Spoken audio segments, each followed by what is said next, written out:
15 દિવસ અનશન પર બેઠા અને અડધા દિવસ માટે એમણે ધરનો ત્યાગ કર્યો અને ત્યારબાદ માન્ય કલેક્ટર સાહેબશ્રી, પ્રાંત અધિકારી સાહેબશ્રીની મધ્યસ્થીથી એમના પારણા કરાવ્યા એવા શિવભા કેશવજી જાડેજા, જે રામબાવની સર્વે નંબર 966, 67 અને 68ની રજૂઆત કરેલી, એ બાબતે 41 જેટલી કે 45 જેટલી નોટિસો અપાઈ ગયેલી છે દબાણકારોને.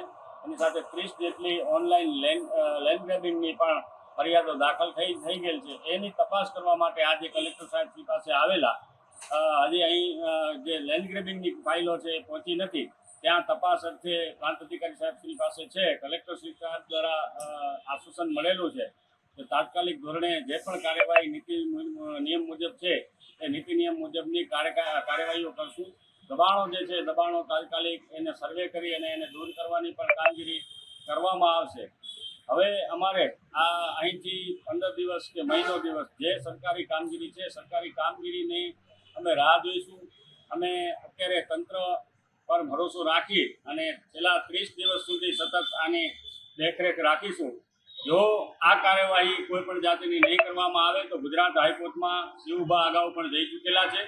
એ જ કોર્ટને આદેશને અનુસરીને કોર્ટ ઓફ કન્ટેમ્પ કરવા માટે અમે ફરીથી, એટલે કે લગભગ હવે દિવાળીની આસપાસ હાઈકોર્ટની અંદર પણ જશું. જો તંત્ર અમને અહીંથી સાથ સહકાર આપશે અને જે દબાણો છે ખરેખર એ દબાણો જો દૂર કરશે તો તંત્રનો આભાર માનીશું, અન્યથા અમારે હાઈકોર્ટની અંદર જવાની ફરીથી ફરજ પડશે.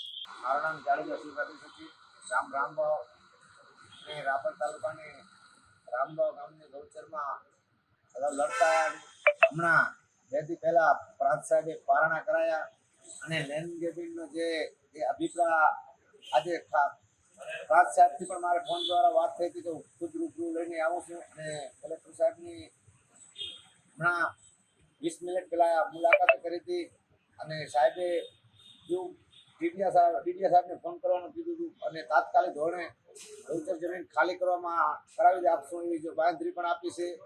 અને જે અત્યારે ગૌચર જમીનની અંદર જીસીબી હાલે એ પણ મેં એમને કીધું કે તાત્કાલિક ફોન કરીને કહીએ છીએ. અને જે 22 લાખમાં રબારી જે વેચી રામવાની જમીન એનો પણ વાત કરી તાત્કાલિક ધોરણે જે થતું હશે કે આ અઠવાડિયાની અંદર અમે કરી આપશું એવી મને કલેક્ટર સાહેબે ખુદે કીધું. અને કલેક્ટર સાહેબના સારા અભિપ્રાય પણ